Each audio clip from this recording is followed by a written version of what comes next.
Canelo Alvarez's weight bullying tactics seem to be continuing. Michael Benson reported who Alvarez's next two opponents are likely to be in 2024. First being Jermall Charlo. After already beating Jermall Charlo, he wants to fight Jermall Charlo, and then he wants to close it out fighting Terrence Bud Crawford, who I don't have a problem with because I do want to see Terrence Bud Crawford fight Canelo Alvarez. I get it. They're in different weight classes, and it's not my first choice, but it is a fight that I would be open to seeing in the future. However, we all know who deserves the Canelo Alvarez fight. We all know who has deserved that Canelo Alvarez fight for 2.5 years. I'm not even a fan of the guy, but he's been his mandatory for 2 years.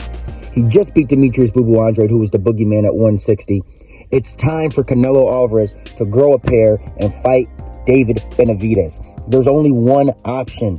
Canelo, if you have any pride at all, if you care about your Mexican fan base, if you care about who you are as a boxer, your reputation, then you're going to get in there and you're going to fight David Benavidez. As I've told people before, I give you a great chance to win the fight, Canelo. You've got the experience. You have the better resume. You know, Canelo has what it takes to break down David Benavidez, in my opinion, with his body shots, with his defense. I think he can give David Benavidez all the trouble in the world. But if he doesn't fight him next, the only thing that people are going to be saying is that you are scared of David Benavidez, which I truly don't believe.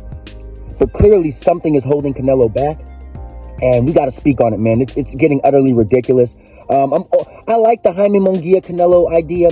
Jaime Munguia is just not ready for Canelo, in my opinion. David Benavidez deserves it first, and there's no ifs, ands, and buts about it. We need Canelo Alvarez versus David Benavidez 2024. No ifs, ands, or buts.